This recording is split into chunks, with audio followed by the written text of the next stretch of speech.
ओम शांति। होली के पावन पर्व की सभी बीके भाई बहनों को हार्दिक शुभकामनाएं। होली के शुभ अवसर पर बाप दादा ने गुलजार दादी के तन का माध्यम लेकर हम बच्चों को जो महावाक्य सुनाए, उन महावाक्यों का मनन करेंगे। उन्हें स्मृति में रख उसकी धारणा कर तीव्र पुरुषार्थ कर बाप समान बनने का पुरुषार्थ करेंगे।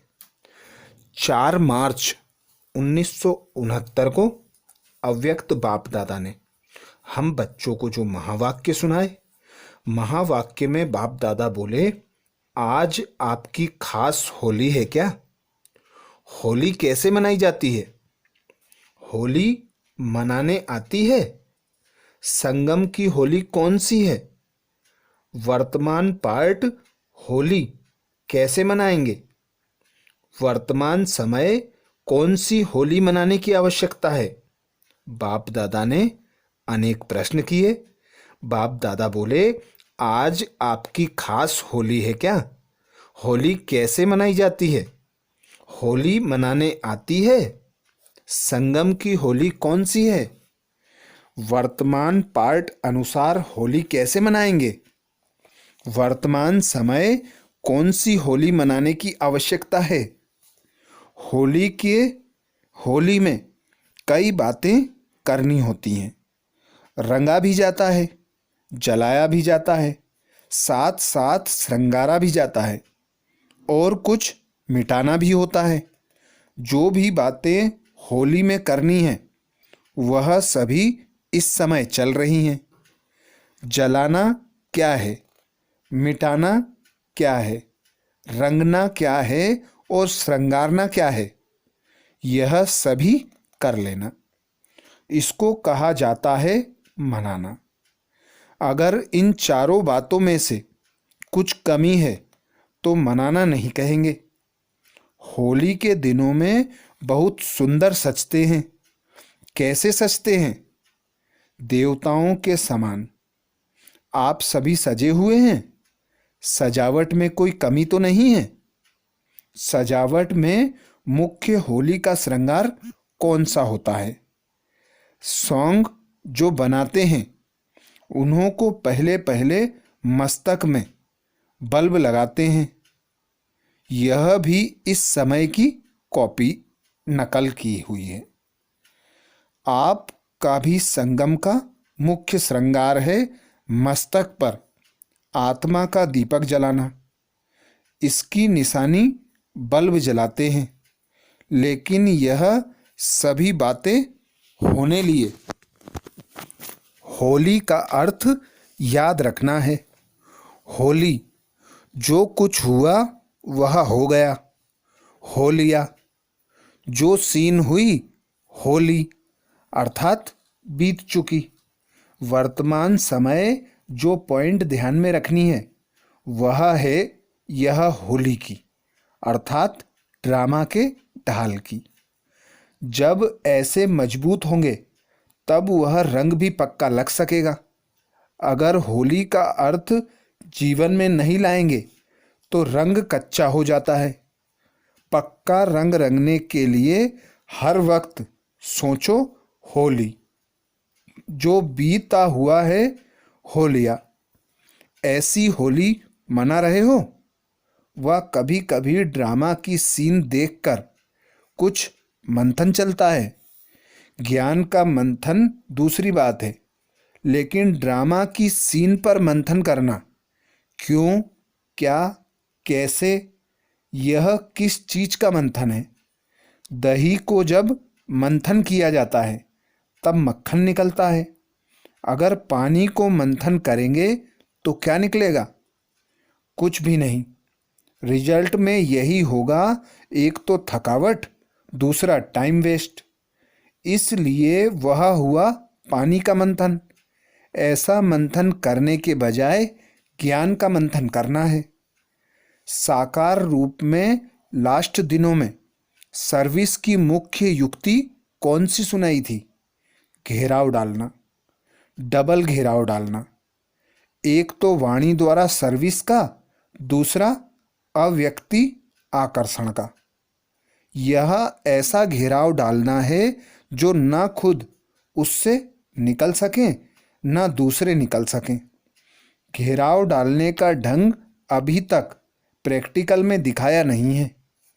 म्यूजियम बनाना तो सहज है, म्यूजियम बनना यह कोई घेराव डालना नहीं है। लेकिन अपने अव्यक्ति आकर्षण से उन्हों को घायल करना, यह है घेराव डालना। वह अभी चल रहा है, अभी सर्विस का समय भी ज़्यादा नहीं मिलेगा। समस्याएं ऐसी खड़ी हो जाएंगी जो आपके सर्विस में भी बाधा पड़ने की संभावना होगी। इसलिए जो समय मिल रहा है उसमें जिसको जितनी सर्विस करनी है वह अधिक से अधिक कर ले, नहीं तो सर्विस का समय भी होली होली हो जाएगा, यानी बीत जाएगा। इसलिए अब अपने को आपे ही ज़्यादा से ज़्यादा सर्विस के बंधन में बांधना चाहिए। इस एक बंधन से ही अनेक बंधन मिट जाते हैं। अपने को खुद ईश्वरीय सेवा में लगाना चाहिए, औरों के कहने से नहीं। औरों के कहने से क्या होगा? आधा फल मिलेगा, क्योंकि जिसने कहा अथवा प्रेरणा दी उसकी भाईवारी हो जाती है। दुकान में अगर दो भाईवार साझेदार हों तो बंटवारा हो जाता है ना। एक है तो वह मालिक हो रहता है। इसलिए अगर किसके कहने से करते हैं तो उस कार्य में भाईवारी हो जाती है, और स्वयं ही मालिक बन करके करते हैं तो सारी मिल्कियत के अधिकारी बन जाते हैं। इसलिए हर एक को मालिक बनकर करना है, लेकिन मालिक पने के साथ साथ बालकपन भी पूरा होना चाहिए। कहाँ कहाँ मालिक बनकर खड़े हो जाते हैं, कहाँ फिर बालक होकर छोड़ देते हैं। तो ना छोड़ना है ना पकड़ना है। पकड़ना अर्थात जिद से नहीं पकड़ना है। कोई चीज़ को अगर बहुत जोर से पकड़ा जाता है तो उस चीज़ का रूप बदल जाता है ना। फूलों को जोर से पकड़ो तो क्या हाल होगा? पकड़ना तो है, लेकिन कहाँ तक कैसे पकड़ना है यह भी समझना है।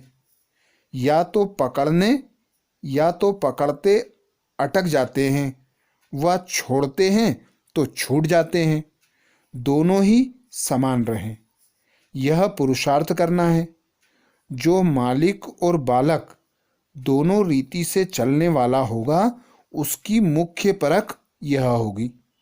एक तो निर्माणता होगी, उसके साथ निरंकारी निर्माण और साथ साथ प्रेम स्वरूप। यह चारों ही बातें उनके हर चलन में देखने में आएगी। अगर चारों में से कोई भी कम है तो कुछ स्टेज की कमी है। अच्छा, वतन में आज होली कैसे खेली मालूम है? आप भी होली मना रहे हो ना। वहाँ संदेशी आई तो एक खेल किया। कौन सा खेल किया होगा? आप ले चलो तो देखें। बुद्धि का विमान तो है। बुद्धि का विमान तो दिव्य दृष्टि से भी अच्छा है। यहाँ तो वह हो ही नहीं सकता, वह चीज ही नहीं। आज सुहेजों का दिन था ना, तो जब संदेशियां वतन में आईं तो साकार को छिपा दिया। एक बहुत सुंदर फूलों की पहाड़ी बनाई थी, उनके अंदर साकार को छिपाया हुआ था। दूर से देखने में तो पहाड़ी ही नजर आती थी। तो जब संदेशी आई तो साकार को देखा नहीं। बहुत ढूंढा, देखने में ही नहीं आया। फिर अचानक ही जैसे छिपने का खेल करते हैं ना, ऐसा खेल देखा। फूलों के बीच साकार बैठा हुआ नजर आया। वह सीन बड़ी अच्छी थी।